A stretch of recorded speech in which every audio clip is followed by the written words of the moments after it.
नमस्कार बेटा। इस वीडियो में हम क्लास 10th के साइंस सब्जेक्ट में से जो लेसन 1 है केमिकल रिएक्शन एंड इक्वेशन, उसकी साइंस क्विज आपके साथ शेयर करने वाले हैं। इस साइंस क्विज में हम आपसे 20 मल्टीपल चॉइस क्वेश्चन पूछेंगे। ये वो क्वेश्चन है जो बहुत ही इम्पॉर्टेंट है। हमें उम्मीद है कि अब तक आपने ये पहला लेसन अच्छे तरीके से पढ़ लिया होगा और समझ लिया होगा। तो आपको चैप्टर की कितनी समझ आई है जानने के लिए ये वीडियो ज़रूर देखें, सारे क्वेश्चन ज़रूर सॉल्व करें और इससे जजमेंट हो जाएगी कि आपको कहाँ कहाँ पे इम्प्रूवमेंट की ज़रूरत है या नहीं। तो चलिए स्टार्ट करते हैं। Question number 1, A chemical reaction has taken place in which of the following process। कह रहे हैं कि कौन से प्रोसेस में केमिकल रिएक्शन हुआ है। First, ice melts into water. Second, a wet shirt got dried in sunlight. Third, a brown layer is formed over iron rod kept in air. And fourth, sugar getting dissolved in water. तो हमने इन चारों में से identify करना है कि किस में केमिकल रिएक्शन हुआ है। तो answer is A brown layer is formed over iron rod kept in air, option 3। तो अगर आयरन आर्टिकल के ऊपर ब्राउन कलर की लेयर जमा हो गई है रस्टिंग के कारण, तो वो केमिकल रिएक्शन है। क्योंकि रस्ट जो होता है जब आयरन एयर और वाटर से रिएक्ट करता है तब पैदा होता है, इसलिए ये केमिकल रिएक्शन है। चलिए सेकंड क्वेश्चन सॉल्व करते हैं। विच of the following is not a chemical reaction?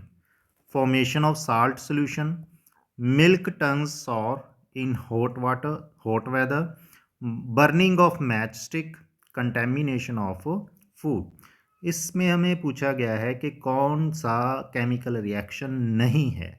तो बच्चों ऑप्शन ध्यान से पढ़ो, देखो और बताओ कि इनमें से कौन सा केमिकल रिएक्शन नहीं है। And our answer is formation of salt solution, option A. First option जो है साल्ट का सोल्यूशन बनाना, उसके ये केमिकल रिएक्शन नहीं होता क्योंकि साल्ट जब पानी में घुल जाता है तो उसकी स्टेट चेंज हो जाती है। पहले वो सॉलिड फॉर्म में था, अब सोल्यूशन की फॉर्म में है। तो उसमें कोई नई चीज़ पैदा नहीं हुई।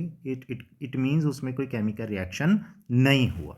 Okay, now let's do third question.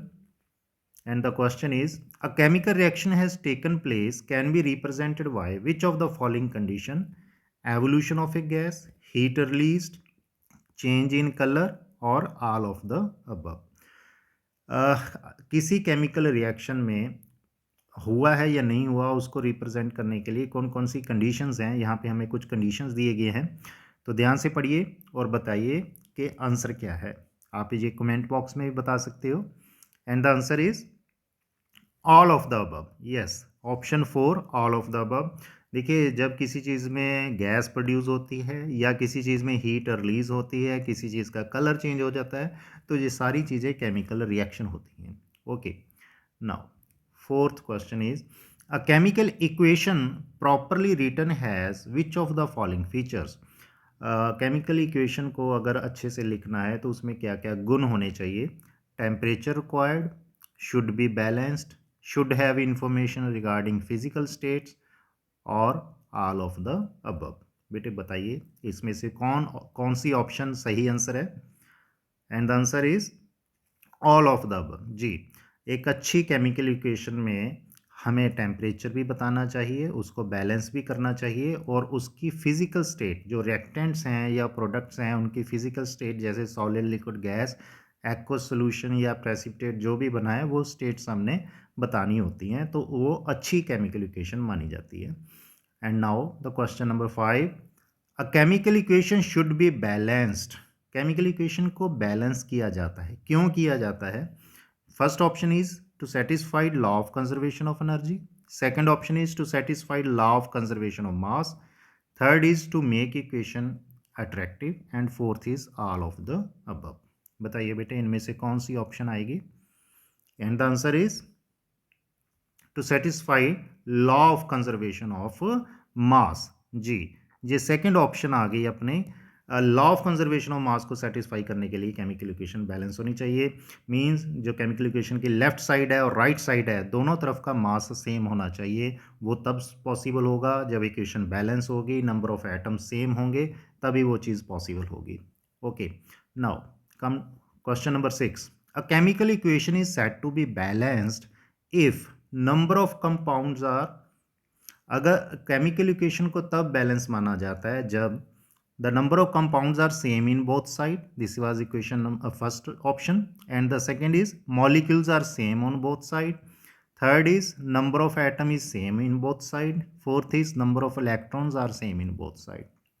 Chemical equation में कौन सी चीज़ बराबर होने से हम उसको बैलेंस्ड मानते हैं? And the answer is number of atom is same on both side, means option third is the right answer. Okay, now question number 7। when magnesium is burnt in air, then जब magnesium को हवा में हम जलाते हैं तो क्या होता है? Magnesium is reacting with oxygen, magnesium is reacting with nitrogen, magnesium is reacting with carbon, magnesium is reacting with carbon dioxide. And the right answer is magnesium is reacting with the oxygen, means first option is the right option। magnesium oxygen से react करके burn करती है।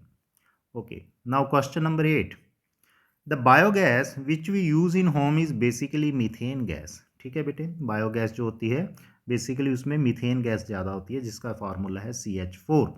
It is burnt in presence of air, इसको हवा में जलाया जाता है। This is an exothermic reaction, ये एक्सोथर्मिक रिएक्शन है, मीन्स इसमें से हीट निकलती है। And energy released is use to cook, और जो इसमें से हीट निकलती है उसको हम कुकिंग के लिए यूज़ कर लेते हैं। Carbon dioxide gas and steam is produced during this reaction, इस रिएक्शन के दौरान कार्बन डाइऑक्साइड गैस भी प्रोड्यूस होती है और स्टीम भी पैदा होती है। विच of the following represent proper chemical equation for this process. अब हमने बताना है कि हमें कुछ ऑप्शन गिवन है, इनमें से कौन सी ऑप्शन इसका सही केमिकल इक्वेशन है। केमिकल इक्वेशन सही कौन सी है इनमें से, ये आपने आइडेंटिफाई करना है। सो ध्यान से देखिए, 4 ऑप्शन गिवन है, 4 रिएक्शन गिवन है, और इसका आंसर है बेटे answer third, CH4 reacts with 2 molecule of oxygen to produce 1 molecule of carbon dioxide and 2 molecules of hydrogen. So this was the right answer. I am sure आप साथ के साथ सॉल्व कर रहे हैं, अपना दिमाग लगा रहे हैं। आप चाहो तो कमेंट बॉक्स में भी अपने आंसर लिख सकते हैं, चेक कर सकते हैं अपनी intelligence. Now next question is calcium oxide reacts with water to form calcium hydroxide, which type of reaction is this. जब कैल्शियम ऑक्साइड वाटर के साथ रिएक्ट करके कैल्शियम हाइड्रोक्साइड प्रोड्यूस करता है तो ये किस किस्म का रिएक्शन है? कॉम्बिनेशन एंड एंडोथर्मिक रिएक्शन है, कॉम्बिनेशन या एक्सोथर्मिक रिएक्शन है, डीकम्पोजिशन एंडोथर्मिक रिएक्शन है, या डीकम्पोजिशन एंड एक्सोथर्मिक रिएक्शन है? तो बेटे the right answer is option 2, combination and exothermic reaction. ये इसमें दो चीज़ें आपस में कंबाइन होती हैं और साथ में हीट प्रोड्यूस होती है। ठीक है, इसका reaction CaO + H2O makes CaOH2 plus heat, इसको ऐसे हम रिप्रेजेंट कर देते हैं। चलिए नेक्स्ट क्वेश्चन सॉल्व करते हैं। A smell of burning sulphur is obtained when ferrous sulphate is heated, why. जब हम फेरस सल्फेट को गर्म करते हैं तो उसमें से जलते हुए सल्फर की स्मेल आती है, क्यों आती है? Evolution of sulphur trioxide gas, formation of ferric oxide, formation of ferrous sulphate, और नॉन। बताइए कौन सी ऑप्शन आएगी? And the answer is evolution of sulphur trioxide gas, means option 1। तो जब हम फेरस सल्फेट को गर्म करते हैं उसमें से 3 प्रोडक्ट बनते हैं, एक तो आयरन ऑक्साइड, दूसरा सल्फर डाइऑक्साइड और तीसरा सल्फर ट्राइऑक्साइड। ये सल्फर ट्राइऑक्साइड गैस के कारण इसमें से बर्निंग सल्फर की स्मेल आती है। तो बेटे यहाँ पर हमने आधे क्वेश्चन सॉल्व कर लिए हैं। अगर आपको ये क्वेश्चन अच्छे लग रहे हैं और आप अच्छे से सॉल्व कर रहे हैं, आपको बाकी चैप्टर के भी साइंस क्विज चाहिए, तो आप हमारे चैनल को सब्सक्राइब करें और वीडियो को लाइक करें, शेयर करें। हमारा फेसबुक पे भी अकाउंट है, तो आप वहाँ पे भी जाके हमको फॉलो कर सकते हैं। तो चलिए 11th क्वेश्चन करते हैं। The hydrogen and oxygen gas can be obtained from water bye. पानी से अगर हमने हाइड्रोजन और ऑक्सीजन गैस बनानी है तो कैसे बना सकते हैं? By its thermal decomposition, electrolytic decomposition, decomposition due to sunlight or any of these. बताइए बेटे कौन सा आंसर होगा? And the answer is second, electrolytic decomposition. जब पानी में से बिजली गुजारी जाती है तब वो हाइड्रोजन और ऑक्सीजन गैस में कन्वर्ट हो जाता है। Very nice. Question 12, the reaction used in photography is. Photography में कौन सा रिएक्शन यूज होता है?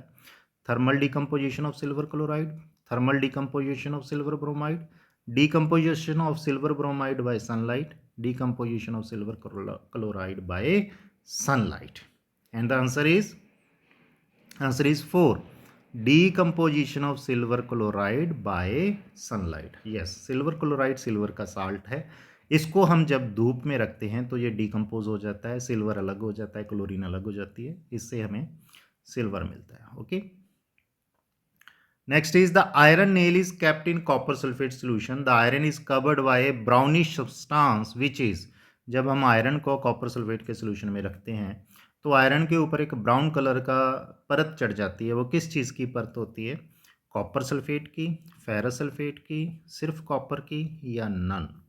And the answer is third, copper की। 14th क्वेश्चन इज when sulfuric acid is poured over zinc which of the following gas is formed।